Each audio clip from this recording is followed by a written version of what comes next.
It's day 159. Of the 29th year and beyond. Today I want to talk about what I think has sort of been a glue to our marriage, and that is just the fact that we share everything. We talk about everything, and making and setting aside that time each day, whether you're together or apart, to talk about your day.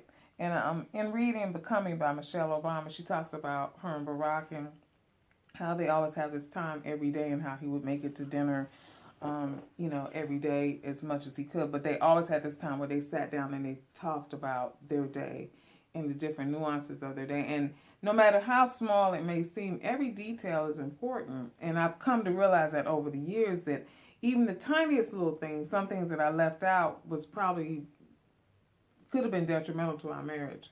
Well, if you're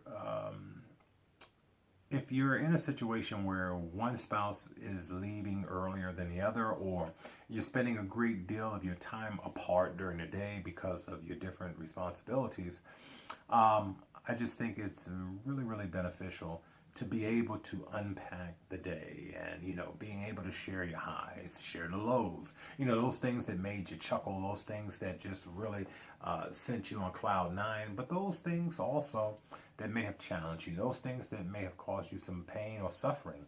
Because even though you may not be together during the course of the day, you're still united in this relationship. And so the more insight that you're able to share with one another, the more you can be there for each other.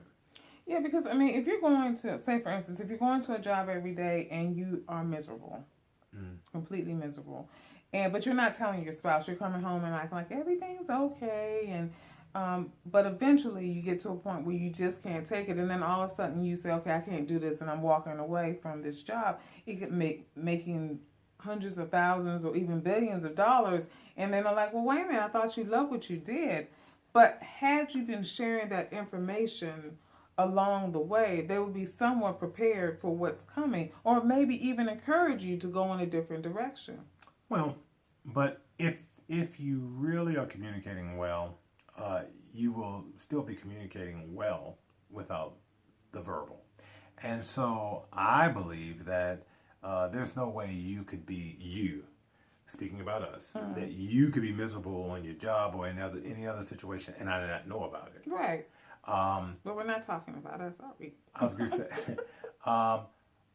but the reality is being able again to share in the experience. And so even if the situation or circumstance may not change, you realize I'm not in this by myself. I don't have to go through this alone, because I think more times than not, when people are going through some of the most challenging opportunities in their lives, whether it's employment related, whether it's health, whether it's family, death, you name it, oftentimes people feel like they're the only ones.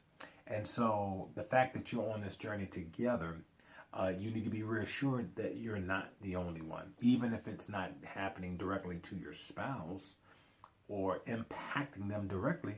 If it's impacting you, it's going to impact them as well. Right. So basically what I wanted to just stress, make time each day to sit down and talk about your day. And listen to what your spouse has to say about their day. Yeah. So that you're on the same page, so that you know where each person's at. Because when the rubber meets the road, and it will, you'll be informed, you'll be ready, the communication lines will be open, and nothing will be a surprise. And when they need that support, you'll be there. It'll be there. Until tomorrow, if the Lord says the same. Bye.